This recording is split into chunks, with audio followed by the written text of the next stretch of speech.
नमस्ते भैया बहनों। अपन ने कल इसके जो अंग्रेज थे उनके कार्यकाल में जो हिंदी साहित्य का जो विकास था वो कहाँ तक पहुँचा, तो वो अपन ने पढ़ लिया था। अब उसके आगे से अपन पढ़ते हैं। तो देखो, इसमें दे रखा है कि धर्म समाज सुधारकों का योगदान है ना। अब इसमें धर्म समाज सुधारकों का क्या योगदान है उसके बारे में अपन पढ़ लेते। धर्म समाज सुधार की प्राय सभी संस्थाओं के हिंदी के महत्व को भांपा और हिंदी की हिमायत की, है ना।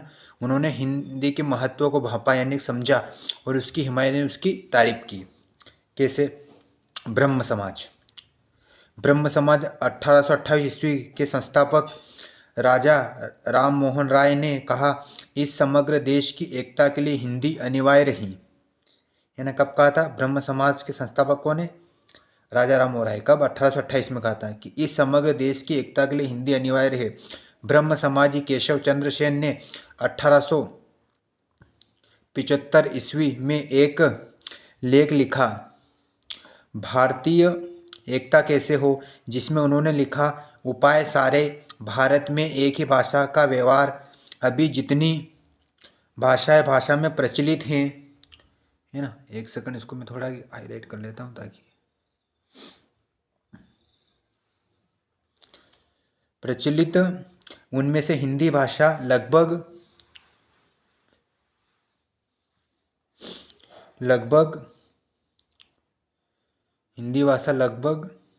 सभी जगह प्रचलित है। यह हिंदी अगर भारतवर्ष की एकमात्र भाषा बनाई जाए तो यह काम सहज ही और शीघ्र संपन्न हो सकता है। एक अन्य ब्रह्म समाजी नवीन चंद्र राय ने पंजाब में हिंदी के विकास के लिए स्वतुल्य योगदान दिया, है ना। नवीन चंद्र राय ने भी पंजाब में हिंदी के विकास के लिए अपना योगदान दिया, है ना। मतलब जितने भी ये धर्म सुधारक थे इन्होंने भी हिंदी भाषा का कुल मिला के इसको मोटिवेट किया कि इसका पूरे भारत में ये भाषा होनी चाहिए, क्योंकि उस समय सभी पूरे देश में इसका प्रचलन सबसे अधिक था। आर्य समाज जो कि 1875, आर्य समाज 1875 के संस्थापक दयानंद सरस्वती गुजराती भाषी थे एवं गुजराती व संस्कृत के अच्छे जानकार थे। हिंदी का उन्हें सिर्फ काम चलाऊ ज्ञान था, पर अपनी बात अधिक से अधिक लोगों तक पहुंचाने के लिए तथा देश की एकता को मजबूत करने के लिए उन्होंने अपना सारा धार्मिक साहित्य हिंदी में लिखा। उनका कहना था कि हिंदी के द्वारा सारे भारत को एक सूत्रों में पिरोया जा सकता है। कुल मिला के जो आर्य समाज के जो संस्थापक थे दयानंद सरस्वती, वो गुजराती भाषा थे, है ना, और गुजरात और संस्कृत का उन्हें अच्छा जानकार था। लेकिन हिंदी के बारे में उनकी जानकारी थी, लेकिन वो सिर्फ काम चलाओ में इसका उपयोग करते थे। लेकिन जब उन्होंने अपनी बात को अधिक से अधिक लोगों तक पहुंचाने के लिए तथा देश की एकता को मजबूत करने के लिए उन्होंने अपना सारा धार्मिक साहित्य किस में लिखा? हिंदी में लिखा, क्योंकि वो जानते थे कि हिंदी के द्वारा ही भारत को एक सूत्र में पिरोया जा सकता है। क्योंकि 1875 के समय सबसे ज़्यादा अपने देश में हिंदी साहित्य का ही प्रचलन था, मतलब उसी भाषा में लोग सबसे ज़्यादा समझते थे। आगे, इस आर्य भाषा की सर्वात्मना देशनोत्ति का मुख्य आधार मानते थे। उन्होंने हिंदी के प्रयोग को राष्ट्रीय स्वरूप प्रदान किया। वे कहते थे कि मेरी आंखें उस दिन को देखना चाहती हैं जब कश्मीर से कन्याकुमारी तक सब भारतीय एक भाषा समझने और बोलने लग जाए।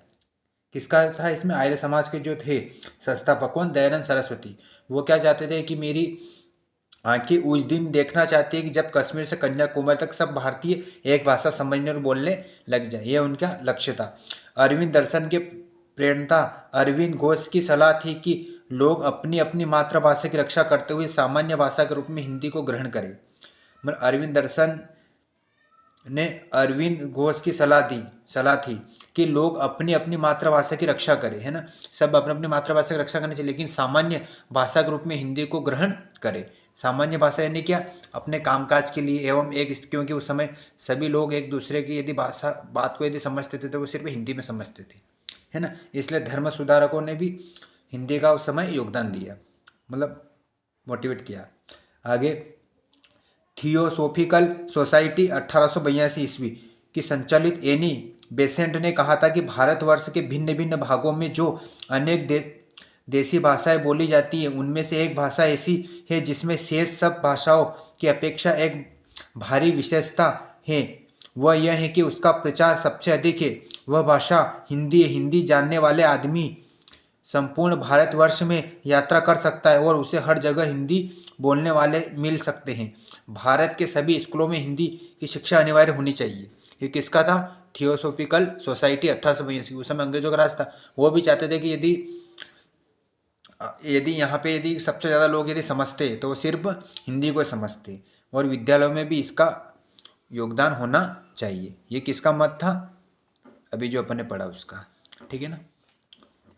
आगे, उपर्युक्त धार्मिक सामाजिक संस्थाओं के अतिरिक्त प्रार्थना समाज स्थापना 1867। संस्थापक कौन है प्रार्थना समाज के?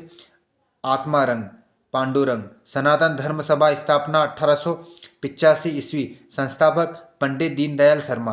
रामकृष्ण मिशन स्थापना 1897 में। संस्थापक विवेकानंद आदि ने हिंदी प्रचार में योग दिया है ना, उन्होंने का योगदान रहा है ना। तो इन संस्थापकों के ये जो संस्थापक एवं इनके जो ये है धार्मिक संस्थापक के ये संस्थापक, इनके आपको नाम भी याद रखना है और इनके सन भी याद रखना, क्योंकि एग्जाम में ऑब्जेक्टिव ग्रुप में इनको पूछ सकते हैं। ठीक है। आगे, इससे लगता है कि धर्म समाज सुधारकों की यह सोच बन चुकी थी कि राष्ट्रीय स्तर पर संवाद स्थापित करने के लिए हिंदी आवश्यक है। वे जानते थे कि हिंदी बहुसंख्यक जन की भाषा, यानी कि सबसे ज़्यादा लोग बोलते थे। एक प्रांत के लोग दूसरे प्रांत के लोगों से सिर्फ इसी भाषा में विचारों का आदान प्रदान कर सकते हैं। भावी राष्ट्रभाषा, थोड़ा मैं इसको ऊपर कर दूं, मैं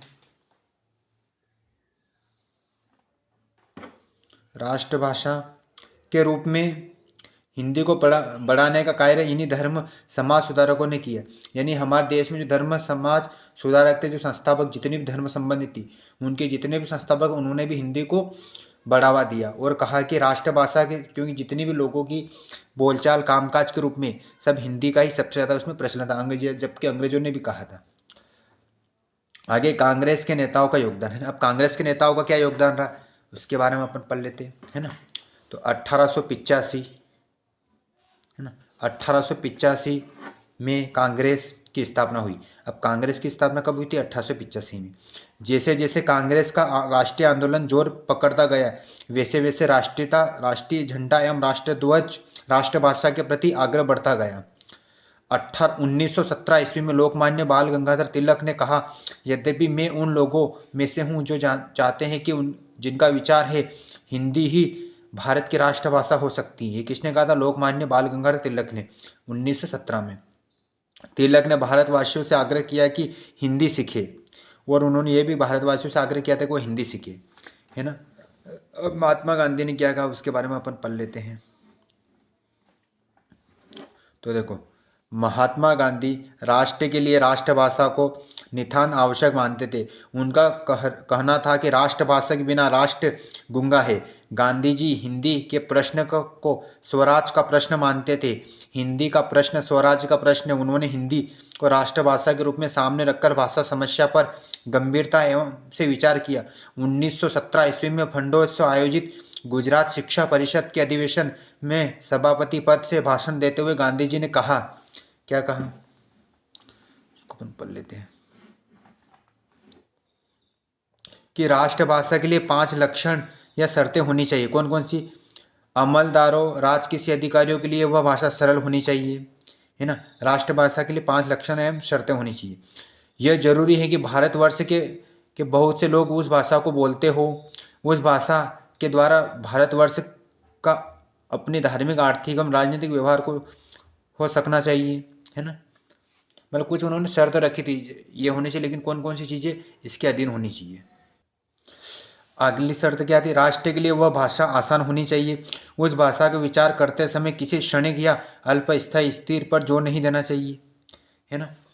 तो ये 5 शर्तें थी, तब उसको राष्ट्रभाषा का दर्जा देना चाहिए। ये ऐसा कांग्रेस के नेताओं का कहना था। ठीक है। आगे इसमें वर्ष 1918 में क्या बात है उसको देख लेते अपन। 18 में हिंदी साहित्य सम्मेलन के इंदौर अधिवेशन में सभापति पद से भाषण देते हुए गांधी जी ने राष्ट्रभाषा हिंदी का समर्थन किया। 1918 में उन्होंने हिंदी साहित्य सम्मेलन हुआ था जो इंदौर अधिवेशन में सभापति पद से भाषण देते हुए गांधी जी ने राष्ट्रभाषा को हिंदी का समर्थन किया। मेरा यह मत है कि हिंदी ही हिंदुस्तान की राष्ट्रभाषा हो सकती है और होनी चाहिए। इसी अधिवेशन में प्रस्ताव पारित किया गया कि प्रतिवर्ष 6 दक्षिण भारतीय युवक हिंदी सीखने का प्रयाग भेजे जाए, है ना, और 6 उत्तर भारतीय युवक को दक्षिण भाषा सीखने तथा हिंदी का प्रचार करने के लिए दक्षिण भारत में भेजा जाए, है ना। इंदौर सम्मेलन के बाद उन्होंने हिंदी के कार्य को राष्ट्रीय व्रत बना दिया, है ना। मतलब इंदौर में जब उन्होंने भाषण दिया था, है ना, किसका, हिंदी साहित्य सम्मेलन का, उसके बाद में उन्होंने उसका क्या बना दिया, राष्ट्रीय कार्य बना दिया उसको, है ना, फिर व्रत बना दिया। फिर दक्षिण में प्रथम हिंदी प्रचार के रूप में गांधी जी ने अपने सबसे छोटे पुत्र देवदास गांधी को दक्षिण में मद्रास भेजा।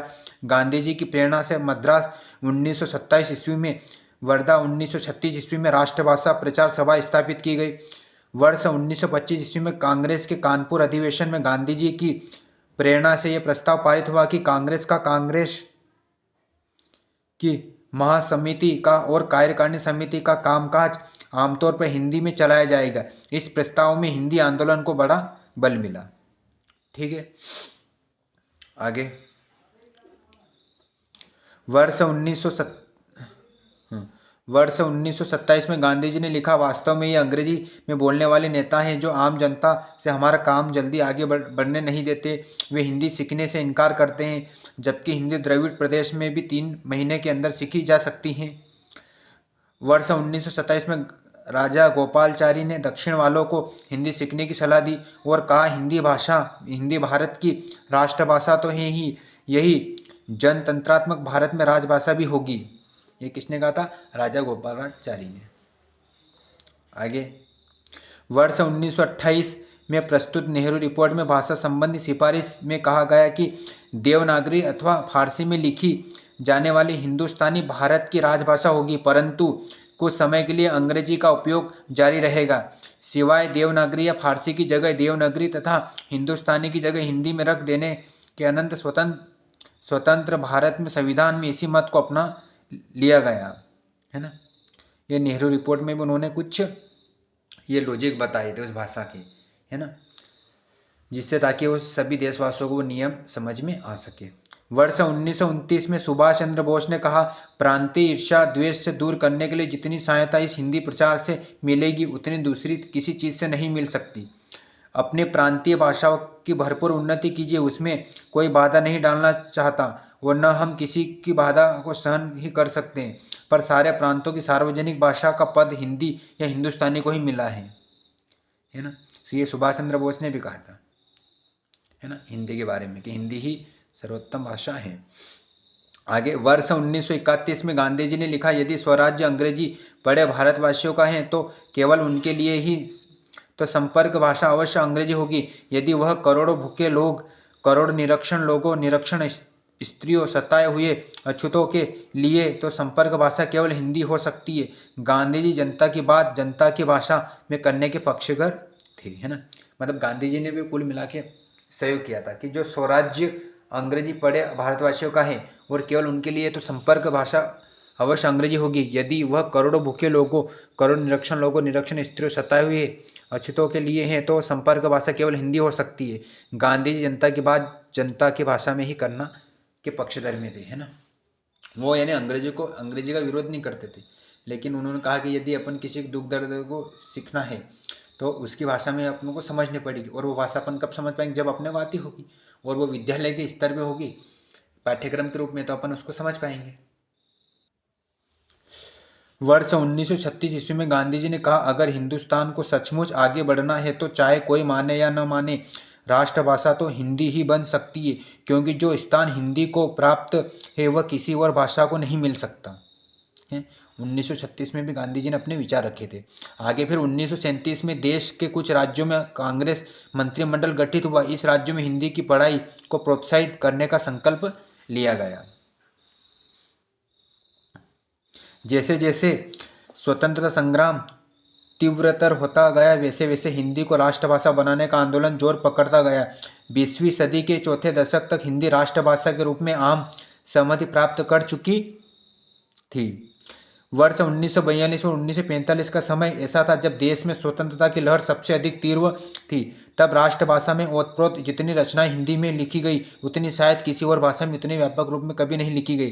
राष्ट्रभाषा के प्रचार के साथ राष्ट्रीयता का प्रबल हो जाने पर अंग्रेजों को भारत छोड़ना पड़ा, है ना। उस समय यानी कि जो राष्ट्रभाषा ने हिंदी में इतने ज़्यादा रचनाएं और हिंदी मतलब राष्ट्रभाषा ओतप्रोत जितनी रचनाएं हिंदी में लिखी गई उतनी किसी में नहीं लिखी गई। उस रचना के माध्यम से प्रत्येक भारतवासियों को देश की स्वतंत्रता के लिए अपने को किस प्रकार संघर्ष करना चाहिए उसमें वर्णन किया गया था। तो उससे वो ओतप्रोत होकर अंग्रेजों को आखिरकार भारत छोड़ना ही पड़ा, है ना। तो भाषा का भी योगदान रहा अंग्रेजों को भारत छोड़ाने के पीछे, है ना। राष्ट्रीय भाषा आंदोलन हिंदी आंदोलन में संबंधित धार्मिक सामाजिक संस्था है ना, यानी कि राष्ट्रभाषा आंदोलन हिंदी आंदोलन में संबंधित धार्मिक सामाजिक संस्थाएं कौन कौन सी थी, है ना। ब्रह्म समाज, इसका मुख्यालय कलकत्ता में है। स्थापना 1828 में हुई थी। संस्थापक कौन है? राजा राम मोहन राय। प्रार्थना समाज, इसका मुख्यालय मुंबई में है और 1867 में इसकी स्थापना हुई थी और इसके संस्थापक कौन है? आत्मारंग पांडुरंग। आगे आर्य समाज का मुख्यालय बम्बई में है।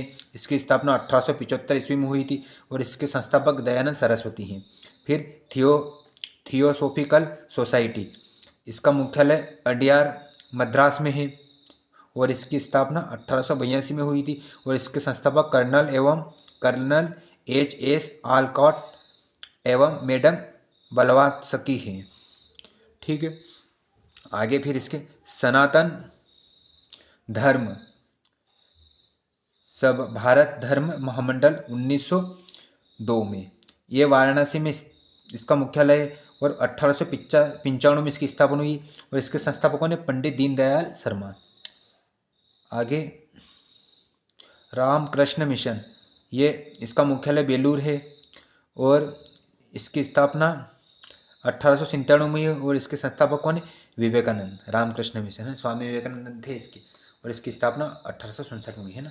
तो इस फैक्ट को भी आप समझ लेना है ना और इसको याद कर लेना, ठीक है ना। जब अपन वैकल्पिक प्रश्न करेंगे तो वहाँ इनकी सख्त अपने को जरूरत पड़ेगी, तभी अपन प्रश्न को हल कर पाएंगे और समझ पाएंगे। आगे राष्ट्रीय आंदोलन हिंदी आंदोलन से संबंधित साहित्य एवं संस्थाएं, मतलब जो राष्ट्रीय भाषा आंदोलन है जो इसको अपन हिंदी आंदोलन बोलते हैं उससे संबंधित साहित्य संस्थाएं कौन कौन सी है ना, साहित्य संस्था उसके बारे में अपन पढ़ लेते। उनकी स्थापना कब हुई, उनका मुख्यालय कहाँ है और उनके कौन कौन से नाम है। तो पहला इसमें नाम है नागरिक प्रचारित सभा, ये साहित्य संस्था है ना। इसका मुख्यालय काशी वाराणसी में है। स्थापना 1893 में हुई। संस्थापक कौन है इसके? त्रयश्याम सुंदर दास, राम नारायण मिश्र और शिव कुमार सिंह हैं। किसके? नागरिक प्रचारण सभा के। अगला हिंदी साहित्य सम्मेलन, इसका मुख्यालय प्रयाग में है। 1910 में प्रथम सभापति इसके मदन मोहन मालवीय थे। ठीक है। आगे बिहार हिंदी साहित्य सम्मेलन, इसका मुख्यालय पटना में और 1919 में इसकी स्थापना हुई थी। गुजरात विद्यापीठ, इसका मुख्यालय अहमदाबाद में और 1920 में इसकी स्थापना हुई थी। बिहार विद्यापीठ साहित्य संस्था, इसका मुख्यालय पटना में और इसकी स्थापना 1921 में हुई थी। हिंदुस्तानी एकेडमी, इसका मुख्यालय इलाहाबाद में है और इसकी स्थापना 1927 में हुई थी। दक्षिण भारत हिंदी प्रचार सभा पूर्व नाम हिंदी साहित्य सम्मेलन, इसका मुख्यालय मद्रास में और इसकी स्थापना 1927 में हुई थी।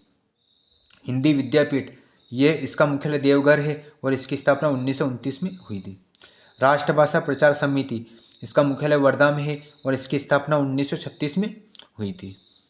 फिर महाराष्ट्र राष्ट्रभाषा सभा, इसका मुख्यालय पुणे में है और इसकी स्थापना 1937 में हुई थी, है ना। पुणे में इसकी स्थापना कब हुई थी? 1937 में। आगे बम्बई हिंदी विद्यापीठ साहित्य, इसका मुख्यालय बम्बई में है और इसकी स्थापना 1938 में हुई थी। असम राष्ट्रभाषा प्रचार समिति साहित्य का नाम है और इस संस्था का नाम है और इसका मुख्यालय गुवाहाटी है और 1938 में इसकी स्थापना हुई थी। बिहार राष्ट्रभाषा परिषद, इसका मुख्यालय पटना में है और इसकी स्थापना 1951 में हुई थी। अखिल भारतीय हिंदी संस्था संघ, इसका मुख्यालय नई दिल्ली में और इसकी स्थापना 1964 में हुई थी। नागरी लिपि परिषद, इसका मुख्यालय नई दिल्ली में और इसकी स्थापना 1975 में हुई थी। ठीक है। राष्ट्रभाषा आंदोलन, हिंदी आंदोलन से संबंधित व्यक्तित्व, है ना। अब अपने को क्या पढ़ना, राष्ट्रभाषा आंदोलन, हिंदी आंदोलन से संबंधित व्यक्तित्व, है ना। बंगाल, बंगाल में कौन थे संबंधित व्यक्तित्व, राजा राम मोहन राय, केशव चंद्र सेन, नवीन चंद्र राय, ईश्वर चंद्र विद्यासागर, तरुणी चरण मित्र, राजेंद्र लाल मित्र, राज नारायण बसु, भूदेव मुखर्जी, बंकिम चंद्र चटर्जी।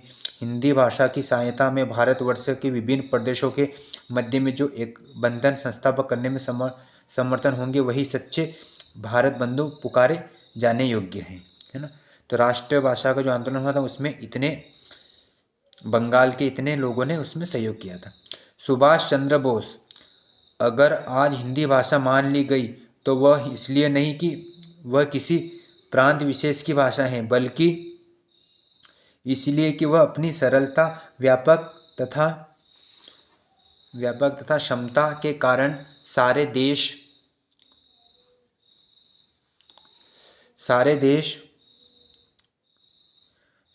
की भाषा हो सकती है। रविंद्रनाथ टैगोर, यदि हम प्रत्येक भारतीय के नैसर्गिक अधिकारों के सिद्धांतों को स्वीकार करते हैं तो हमें राष्ट्रभाषा के रूप में उस भाषा को स्वीकार करना चाहिए जो देश के सबसे बड़े भूभाग में बोली जाती है और जिसे स्वीकार करने की सिफारिश ही महात्मा गांधी ने हम लोगों से की है। इसी विचार से हमें एक भाषा की आवश्यकता है और वह हिंदी है। रामानंद चटर्जी, सरोजिनी नायडू, शारदा चरण मित्र, अखिल भारतीय लिपि के रूप में देवनागरी लिपि के प्रथम प्रचोरक आचार्य सिद्धि मोहन सेन, हिंदी को राष्ट्रभाषा बनाने हेतु जो अनुष्ठान हुए हैं उनको मैं संस्कृति का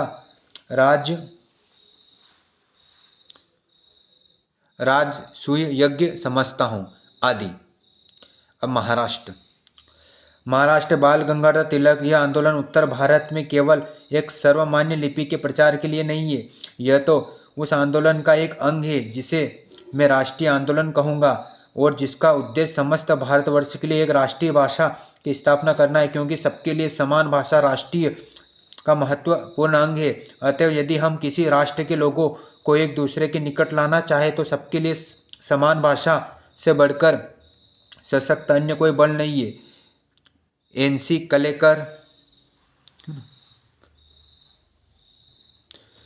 कलेकर, डॉक्टर भंडारकर, वीडी सावरकर, गोपाल कृष्ण गोखले, गाडगिल का कलेकर आदि। पंजाब, लाला लाजपत राय, श्रद्धाराम फिलोरी आदि। गुजरात, दयानंद सरस्वती, महात्मा गांधी, वल्लभ भाई पटेल, कन्हैयालाल, माणिकलाल, के एम मुंशी। हिंदी की राष्ट्रभाषा बनाना नहीं वह तो है ही आदि, है ना। तो हर प्रांत के मतलब हर राज्य के ये लोग थे इसमें, है ना।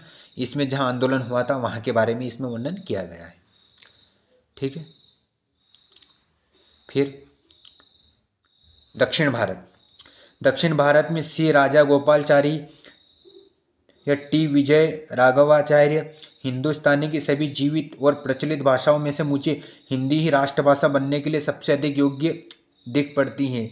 सीपी राम स्वामी अय्यर, देश के विभिन्न भागों के निवासियों के व्यवहार के लिए सर्वगुमन और व्यापक तथा एकता स्थापित करने के साधन के रूप में हिंदी का ज्ञान आवश्यक है। अनंत शयनम अयंगर, हिंदी ही उत्तर और दक्षिण को जोड़ने वाली समर्थ भाषा है। एस निर्जलिंगप्पा, दक्षिणी की भाषा में संस्कृत से बहुत कुछ लेन देन किया है, इसलिए उसी परंपरा में आई हुई हिंदी बड़ी सरलता से राष्ट्रभाषा होने लायक है।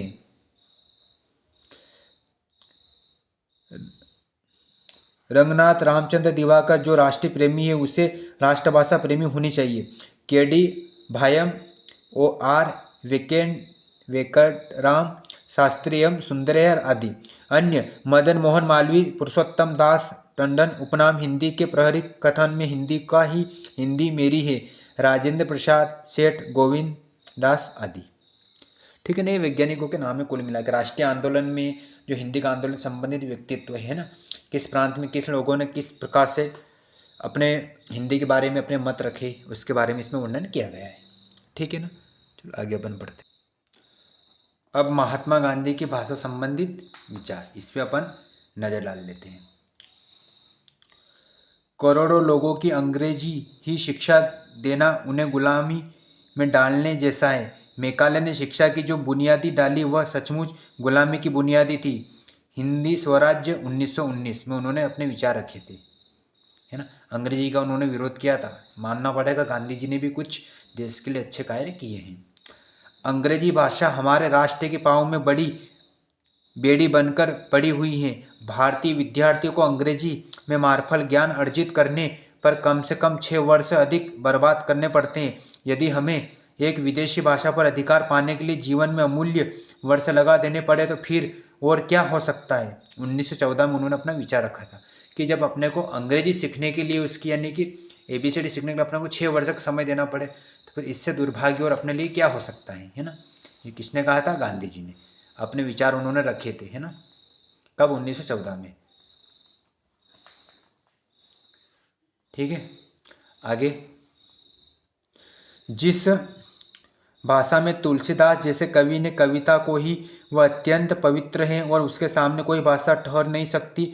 1916 में हिंदी ही हिंदुस्तान की शिक्षित समुदाय की सामान्य भाषा हो सकती, यह बात निर्विवाद सिद्ध है। जिस स्थान को अंग्रेजी भाषा आजकल लेने का प्रयत्न कर रही है और जिसे लेना उसके लिए असंभव है, वही स्थान हिंदी को मिलना चाहिए, क्योंकि हिंदी ही उस पर पूर्ण अधिकार है। यह स्थान अंग्रेजी को नहीं मिल सकता, क्योंकि वह विदेशी भाषा है और हमारे लिए बड़ी कठिन है ना। ये किसके विषय? 1917 में बात, ये गांधी जी ने अपने विचार रखे थे। ठीक है, कब रखे थे? 1917 में। ठीक है, आगे। हिंदी भाषा वह भाषा है जो उत्तर में हिंदू व मुसलमान बोलते हैं और वह जो नागरी और फारसी लिपि में लिखी जाती है। यह हिंदी एकदम संस्कृत में नहीं है और न ही वह एकदम फारसी शब्दों में लदी है। 1918 में हिंदी और उर्दू नदियाँ हैं और हिंदुस्तानी सागर हैं। हिंदी और उर्दू दोनों को आपस में झगड़ा नहीं करना चाहिए। दोनों का मुकाबला तो अंग्रेजी से ही है। अंग्रेजी के मतलब हिंदी और अंग्रेजी को मतलब ये मुकाबला नहीं करना चाहिए। किसको? हिंदी और उर्दू नदियाँ हिंदुस्तान सागर हैं और हिंदी और उर्दू दोनों ही आपस में झगड़ा नहीं करना चाहिए। दोनों को मुकाबला किससे करना चाहिए? अंग्रेजी से, है ना। ये विचार भी गांधी जी ने रखा है। अंग्रेजी के व्यामोह में पिंड छोड़ाना स्वराज्य का एक अनिवार्य अंग है। एक अनिवार्य क्या है? अंग है। मैं यदि तानाशाह होता तो मेरा बस चलता तो मैं आज ही विदेशी भाषा में शिक्षा देना बंद कर देता। सारे अध्यापकों को स्वदेशी भाषा अपनाने पर मजबूर कर देता। जो आनाकानी करते उन्हें बर्खास्त कर देता। मैं पाठ्य पुस्तकों की तैयारी का इंतजार नहीं करूँगा। वे तो माध्यम है, परिवर्तन के पीछे पीछे अपने आप ही चली आएगी। यह एक ऐसी बुराई है जिसका तुरंत इलाज होना चाहिए। मेरी मातृभाषा में कितनी भी खामियां क्यों ना हो, मैं इससे इसी तरह चिपटा रहूँगा जिस तरह बच्चा अपनी माँ की छाती से, जो मुझे जीवनदायी दूध दे सकती। अगर अंग्रेजी उस जगह को हड़पना चाहती है तो जिसके वह हकदार नहीं है, तो मैं उससे सख्त नफरत करूँगा। वह कुछ लोगों को सीखने की वस्तु हो सकती है, लाखों करोड़ों को नहीं। लिपियाँ में सबसे अव्वल दर्जे की लिपि नागरी के ही मानता हूँ। मैं मानता हूँ कि नागरी और उर्दू लिपि के बीच अंत में जीत नागरी लिपि की ही होगी, है ना। आगे।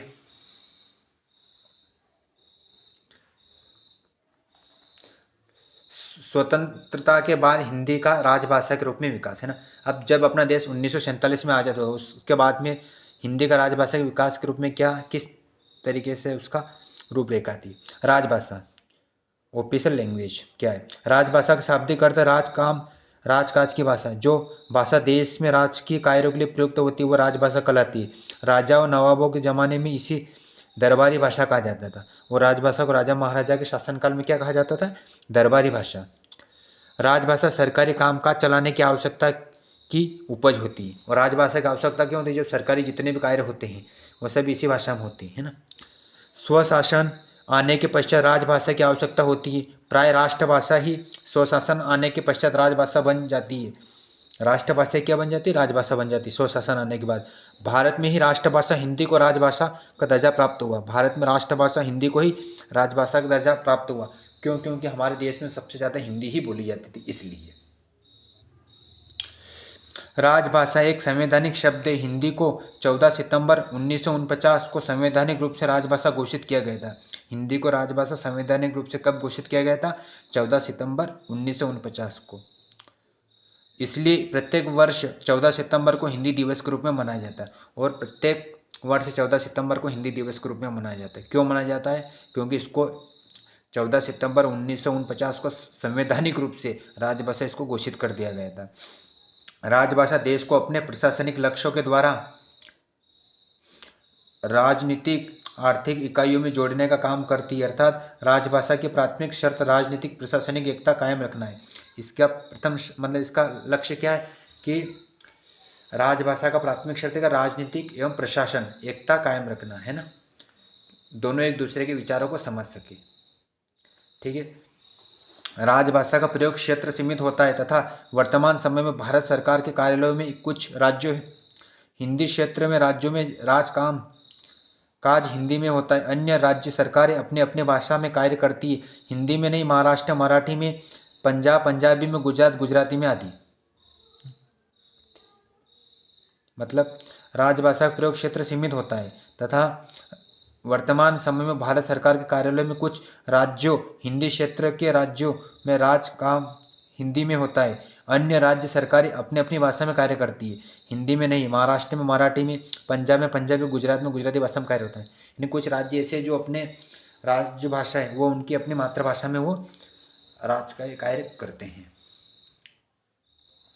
आगे, राजभाषा कोई भी भाषा हो सकती है, स्वभाषा या परभाषा, है ना। राजभाषा कोई भी भाषा, स्वभाषा या परभाषा। जैसे दिल्ली सल्तनत काल में लेकर मेघालय के काल तक फारसी राजभाषा तथा मेघालय के काल से लेकर स्वतंत्र प्राप्ति तक अंग्रेजी राजभाषा थी, जो कि विदेशी भाषा थी। जबकि स्वतंत्र प्राप्ति के बाद हिंदी को राजभाषा का दर्जा दिया गया, जो कि स्वभाषा है। मतलब राजभाषा कोई भी हो सकती है। जैसे स्वभाषा परभाषा, जैसे दिल्ली सल्तनत काल से लेकर जिस समय मुगलों का राज था उसमें मेघालय के काल तक फारसी राजभाषा तथा मेघालय काल से लेकर स्वतंत्र प्राप्ति काल तक अंग्रेजी भाषा, जो कि विदेशी, और स्वतंत्र प्राप्ति के बाद में हिंदी को राजभाषा का दर्जा मिल गया था। राजभाषा एक निश्चित मानक स्वरूप होता है जिसके साथ छेड़छाड़ या प्रयोग नहीं किया जा सकता है ना। आगे हिंदी की संवैधानिक स्थिति और उसकी समीक्षा, अब इसकी अपन पढ़ लेते हैं ना। हिंदी की संवैधानिक स्थिति और उसकी समीक्षा। स्वतंत्रता के पूर्व जो छोटे बड़े राष्ट्र नेता राष्ट्रभाषा राजभाषा के रूप में हिंदी को अपनाने में मुद्दे पर सहमत थे, उनमें से अधिकतर गैर हिंदी भाषी नेता स्वतंत्रता मिलने के वक्त हिंदी के नाम पर बिदकने लगे, है ना। वो हिंदी को विरोध करने लगे, शुरुआत में कर रहे थे। आगे, यदि यही वजह है कि संविधान सभा में केवल हिंदी पर विचार नहीं हुआ, राजभाषा के नाम पर जो बहस हुई वह 11 सितंबर 1949 में 14 सितंबर 1949 तक हुई। राजभाषा के बीच में जब भी ये बहस हुई, ये कब से कब तक हुई? 11 सितंबर से तो 14 सितंबर के मध्य। उसमें हिंदी, अंग्रेजी, संस्कृत और हिंदुस्तानी के दावे पर विचार किया गया, किंतु संघर्ष की स्थिति में सिर्फ हिंदी एवं अंग्रेजी के समर्थक के बीच ही देखने को मिली। हिंदी समर्थक वर्ग में दो गुट थे। एक गुट देवनागरी लिपि वाली हिंदी का समर्थन था, दूसरा गुट महात्मा गांधी जी के, JL नेहरू, अबुल कलाम आज़ाद आदि 2 लिपियों वाले हिंदुस्तानी के पक्ष में था। जो 2 लिपि वाले थे वो किसके पक्ष में था? हिंदुस्तानी के पक्ष में था। आजाद आदि 2 लिपियों वाले हिंदुस्तानी के पक्ष में था। आज़ाद भारत में एक विदेशी भाषा जिसे देश का बहुत थोड़ा सा अंश, अधिक से अधिक 1 या 2%, आज की तारीख में तकरीबन 10% ही पढ़ लिख और समझ सकता था। देश की राजभाषा नहीं बन सकती थी, लेकिन यकायक अंग्रेजी को छोड़ने में भी दिक्कतें थी। प्राय 150 वर्षों में अंग्रेजी प्रशासन ने उच्च शिक्षा की भाषा रही थी। हिंदी देश की 46% जनता की भाषा थी। राजभाषा बनने के लिए हिंदी का दावा न्याययुक्त था। साथ ही प्रादेशिक भाषाओं की भी सर्वदा उपेक्षा नहीं की जा सकती। इनकी उपेक्षा अपने को नहीं की जा सकती। कुल मिला के इन इन सब बातों को ध्यान में रखते हुए संविधान निर्माताओं ने राजभाषा की समस्या को हल करने की कोशिश की। संविधान सभा के भीतर और बाहर हिंदी में विपुल समर्थन को देखकर संविधान सभा ने हिंदी के पक्ष में अपना फैसला दिया। यह फैसला हिंदी विरोधी एवं हिंदी समर्थकों के बीच मुंशी आयंगार, फार्मूले, मुंशी कन्हैयालाल, मणिकलाल, है ना, कुछ और इसमें नाम है उनको पढ़ लेते हैं। के एस मुंशी आयंगार, गोपाल स्वामी आयंगार के द्वारा समझौते के परिणाम सामने आया, जिसकी प्रमुख विशेषता इस प्रकार है। हिंदी भारत की राष्ट्रभाषा नहीं बल्कि राजभाषा है। संविधान के लागू होने के दिन से 15 वर्षों की अवधि तक अंग्रेजी बनी रहेगी। से 15 वर्षों की अवधि तक क्या बनी रहेगी? अंग्रेजी बनी रहेगी। हिंदी भारत की राष्ट्रभाषा नहीं बल्कि राजभाषा है ना। ऐसे उन्होंने नियम बनाए थे। एक अस्पष्ट निर्देश अनुच्छेद 351 के आधार पर हिंदी एवं हिंदुस्तानी के विवाद को दूर कर लिया गया। संविधान में सभा विषय उपबंध अनुच्छेद 120, अनुच्छेद 210 एवं भाषा विषयक एवं पृथक भाग 17 राजभाषा के अनुच्छेद 343 में 351 तक एवं 8वीं अनुसूची में दिए गए हैं। संविधान के ये भाषा विषयक उपबंध हिंदी, अंग्रेजी एवं प्रादेशिक भाषाओं के परस्पर विरोधी दावों के बीच सामंजस्य स्थापित करने का प्रयास करते हैं, है ना। मतलब संविधान में जो ये अनुच्छेद दे रखे हैं ना, ये बीच में क्या, ये मतलब हिंदी, अंग्रेजी एवं प्रादेशिक भाषाओं के परस्पर विरोधी दावों के बीच सामंजस्य स्थापित करने का प्रयास करते हैं ना। यानी कि वो चाहते हैं कि किसी के साथ कोई भेदभाव ना हो भाषा में। कुल मिला के ये अनुच्छेद 120 संसद के प्रयोग की जाने वाली भाषा। संसद की कार्य हिंदी में या अंग्रेजी में किया जाएगा, परंतु यथास्थिति लोकसभा अध्यक्ष या राज्यसभा सभापति किसी सदस्य में उसकी मातृभाषा में सदन को संबोधित करने की अनुमति दे सकता है। संसद विधि द्वारा अन्यथा उपबंध न करे तो 15 वर्ष की अवधि के पश्चात अंग्रेजी में शब्दों का लोप किया जा सकेगा, है ना। मतलब हर 15 साल में इसकी क्या होगी? समीक्षा होगी। कुल मिला के भाषा में मतलब किसका सबसे ज़्यादा प्रचलन है? अनुच्छेद 210 राज्य विधान मंडल के प्रयोग की जाने वाली भाषा। राज्यों के विधान मंडलों का कार्य अपने अपने राज्य की राजभाषा या राज्य भाषाओं में या हिंदी में या अंग्रेजी में किया जाएगा, परंतु यथास्थिति विधानसभा अध्यक्ष या विधान परिषद की सभापति किसी सदस्य को उसकी मातृभाषा में सदन को संबोधित करने की अनुमति दे सकता है। संसद विधि द्वारा अन्यथा उपबंध न करे तो 15 वर्ष की अवधि के पश्चात यह अंग्रेजी में शब्दों का लोप किया जा सकेगा, है ना। अब भाग 7 क्या है, इसको अपन पढ़ लेते हैं। राजभाषा अध्याय 1 संघ की भाषा, है ना। तो अनुच्छेद 343 संघ की राजभाषा, इसके ये क्या बोल रहा है? संघ की राजभाषा हिंदी और लिपि देवनागरी होगी। अंकों का रूप भारतीय अंकों का अंतर्राष्ट्रीय रूप होगा। इस संविधान के प्रारंभ में 15 वर्ष की अवधि तक अर्थात 1965 तक उन सभी शासकीय प्रयोजनों के लिए अंग्रेजी भाषा का प्रयोग किया जाता रहेगा जिनके लिए पहले प्रयोग किया जा रहा है ना। मतलब 15 वर्ष तक उन्होंने स्पष्ट कह दिया था कि 15 वर्ष 1965 तक, यानी कि 1947 से 1965 तक ये निश्चित कर दिया जाएगा कि 15 वर्ष तक, सॉरी 1945 क्या, ये 1949 से, तो मतलब इसकी स्थापना 14 सितंबर 1949 है, तो 1949 से तो 1965 के मध्य, है ना, के मध्य जितने भी कामकाज होंगे वो अंग्रेजी में किए जाएंगे। बाद में क्या होगा? परंतु राष्ट्रपति उक्त अवधि के दौरान संघ की शासकीय प्रयोजना में से किसी के लिए अंग्रेजी भाषा के अतिरिक्त हिंदी भाषा का भारतीय अंकों के अंतर्राष्ट्रीय रूप के अतिरिक्त देवनागरी रूप का प्रयोग प्राधिक कर सकेगा। संसद उक्त 15 वर्ष की अवधि के पश्चात विधि द्वारा अंग्रेजी भाषा का या अंकों के देवनागरी रूप ऐसे प्रयोजन के लिए प्रयुक्त उपबंधित कर सकेगी जो कि ऐसी विधि में विनिर्दिष्ट किए जाए, है ना। कुल मिला के संविधान में जितनी भी अनुच्छेद है ना, उसमें भी भाषा के बारे में उसमें डिटेल कर रखा कि किस समय कब तक कौन सी भाषा बोलनी है। उसके बाद में इसकी समीक्षा होगी और समीक्षा होने के बाद में उपराष्ट्रपति राष्ट्रपति की सहमति से उसमें प्रादुर्भाव करके उसमें नवाचार किया जा सकेगा। अनुच्छेद 344 राजभाषा के संबंध में आयोग 5 वर्ष के उपरांत राष्ट्रपति द्वारा और संसद की समिति 10 वर्ष के उपरांत। अध्याय 2 प्रादेशिक भाषाएं। अब प्रादेशिक भाषा को अपन पढ़ लेते हैं, एक नज़र इस पर डाल लेते हैं। प्रादेशिक भाषाएं। अनुच्छेद 345 राज्य की राजभाषा राजभाषाएं प्रादेशिक भाषा या हिंदी ऐसी व्यवस्था होने तक अंग्रेजी का प्रयोग जारी रहेगा। अनुच्छेद 346 एक राज्य और दूसरे राज्य के बीच या किसी राज्य और संघ के बीच पदादि की राजभाषा संघ द्वारा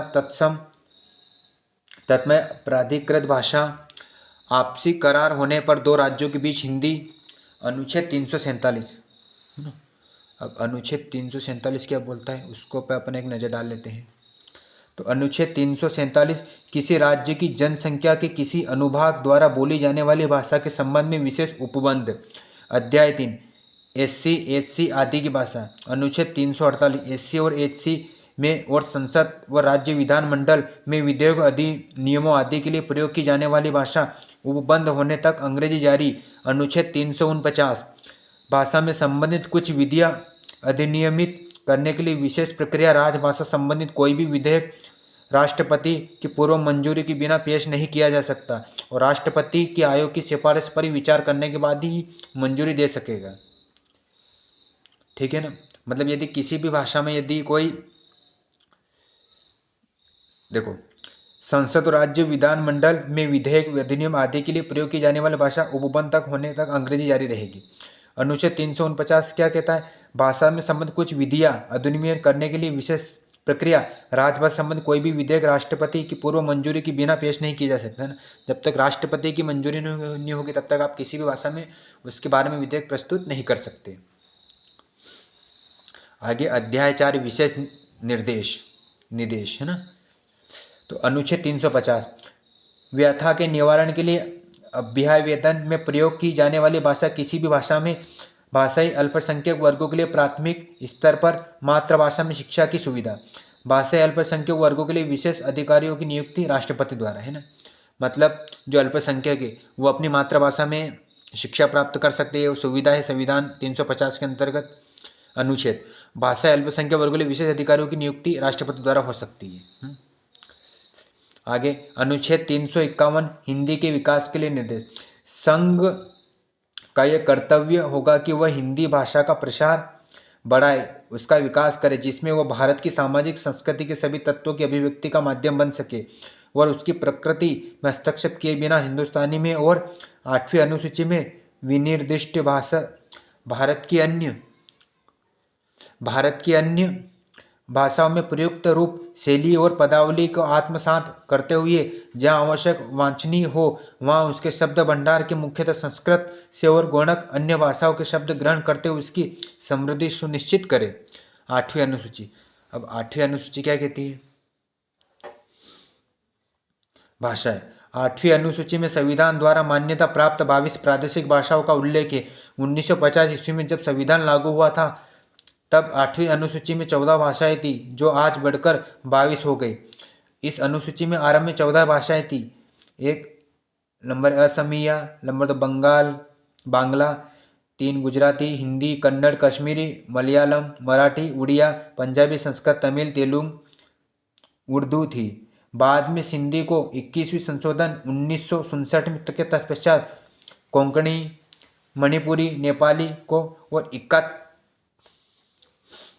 71वां संशोधन 1992 में हुआ था शामिल किया गया, जिसमें इसकी संख्या 18 हो गई है ना। कुल मिला के पहले कितनी थी 12 थी है ना, 14 भाषाएं थी जो कि बढ़कर 22 हो गई। और वो कब इसका संशोधन हुआ, एक तो 1967 में हुआ और एक 1992 में हुआ है ना, 18 हो गई। तदुपरांत बोडो, डोंगरी है ना, मैथिली, संथाली की 92वां संशोधन 2003 शामिल किया गया और इस प्रकार इस अनुसूची में 22 भाषाएं हो गई। पहले 14 थी, 14 से फिर 22 हुई, 14 से फिर 18 हुई और 18 से फिर 22 हो गए। कब 2003 में। आगे अध्याय संघ की भाषा की समीक्षा। अब इसमें भी और समीक्षा हुई। अनुच्छेद 343 के संदर्भ संविधान में अनुच्छेद 343 1 में के अनुसार संघ की राजभाषा देवनागरी लिपि में लिखित हिंदी घोषित की गई थी है ना। इससे देश की बहुमत की इच्छा ही प्रतिध्वनित होती थी। अनुच्छेद 343(2) के अनुसार इसे भारतीय संविधान लागू होने की तारीख अर्थात 26 जनवरी 1950 में लागू नहीं किया जा सकता। इसको नहीं किया जा सकता, है ना।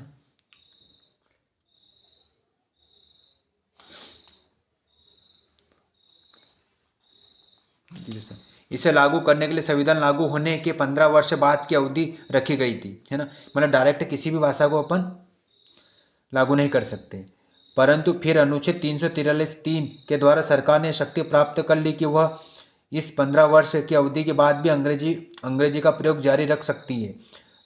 रही सही कसर बाद में राजभाषा अधिनियम 1963 में पूरी कर दी, क्योंकि इस अधिनियम में सरकार ने इस उद्देश्य को साफ कर दिया कि अंग्रेजी की हुकूमत देश पर अनंत काल तक बनी रहेगी, है ना।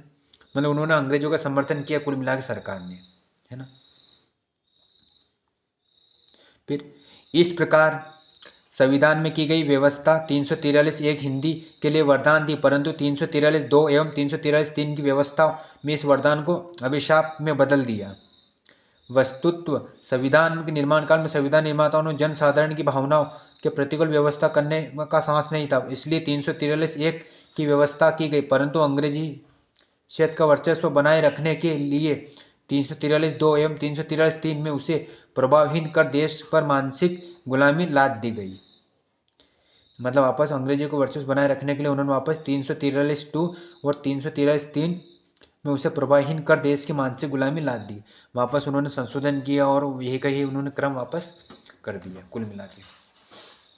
अनुच्छेद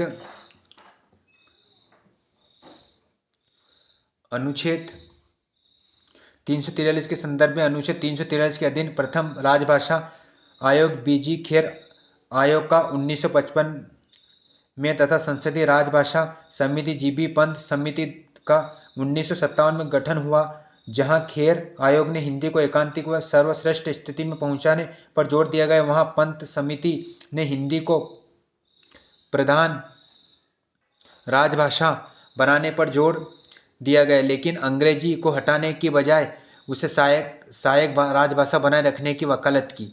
हिंदी के दुर्भाग्य से सरकार को खेर आयोग में महज औपचारिक माना और हिंदी के विकास की कोई ठोस कदम नहीं उठाए, जबकि सरकार ने पंत समिति की सिफारिश को स्वीकार किया, जो कि आगे चलकर राजभाषा अधिनियम 1963-67 का आधार बनी, जिससे हिंदी का सत्यानाश कर दिया गया 1963 में ना।